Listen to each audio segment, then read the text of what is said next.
মালদা জেলা বিজেপি কার্যালয়ে ভোটের প্রাক্কালে এক সাংবাদিক বৈঠকে রাজ্যসভায় বিজেপি সাংসদ শ্রমিক ভট্টাচার্য বলেন, প্রতাপ সিংকে কেন সিআইডি ডেকে পাঠালো তাই নিয়ে তাদের মনে ধন্দ রয়েছে। এই বিষয়টি নিয়ে তারা নির্বাচন কমিশনে যাবেন। আমাদের বক্তব্য অত্যন্ত পরিষ্কার যে হঠাৎ এই মুহূর্তে প্রতাপ সিংকে কি কারণে ডেকে পাঠানো হয়েছে, এটা আমরা নির্বাচন কমিশনের কাছে যাব। মাইক্রো লেভেলে ম্যাক্রো লেভেলে যেমন নির্বাচন কমিশন নজরদারি করেছে, বেশ কিছু পরিবর্তন তারা এনেছে, কিন্তু মাইক্রো লেভেলে আজকে যে জিনিস ঘটছে বিভিন্ন থানায়, আজকে তৃণমূল কংগ্রেস এবং আপনাদের এখানে যিনি নির্বাচনে এই জেলায় প্রার্থী আছেন তিনি তার যে নেটওয়ার্ক তৈরি করে গেছেন এখানে এবং বালুরঘাটে, তার নেটওয়ার্ক সক্রিয়। বিভিন্ন জায়গায় বিজেপি কর্মীদের অস্বস্তিতে ফেলা, তাদের ওপর মিথ্যা মামলা দেওয়া, পুরনো মামলা টেনে আনা, হঠাৎ সিআইডি কে ঢুকিয়ে দেওয়া, এই যে জিনিস চলছে আমরা এর জন্য যেটা করার আইনানুগ ব্যবস্থা করব এবং আমরা মানুষের কাছে। চাকরি বাতিল নিয়ে মন্তব্য করতে গিয়ে শ্রমিক ভট্টাচার্য বলেন, প্রাইমারি, আপার প্রাইমারি, কলেজ শিক্ষক নিয়োগ, হেডমাস্টার বদলির দোকানের মতো সমস্ত জায়গায় চাকরি বিক্রি হয়েছে। পুলিশ, খাদ্য দপ্তর, পৌরসভা কোনো কিছুই বাকি নেই। এরকম সরকার ভারতবর্ষে কোনোদিন আসেনি। সর্বত্র দুর্নীতি আছে, এমন কোন ডিপার্টমেন্ট নিয়ে আসতে পারবে না পশ্চিমবঙ্গ সরকার যেখানে স্বচ্ছতার সঙ্গে নিয়োগ হয়েছে। WBCS থেকে শুরু হয়েছে,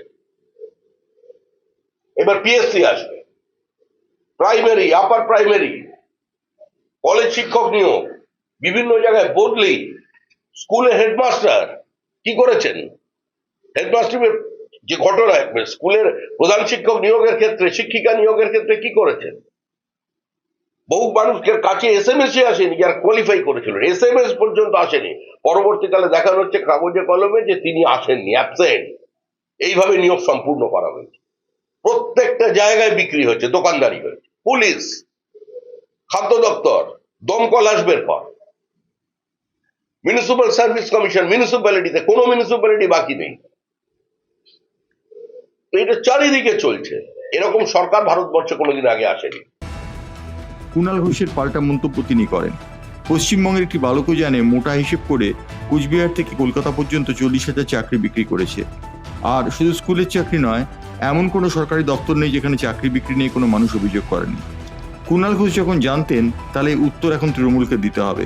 কারণ এই কুণাল ঘোষ 2021 সালের আগে থেকে ধারাবাহিকভাবে তৃণমূল কংগ্রেসকে ডিফেন্ড করেছে।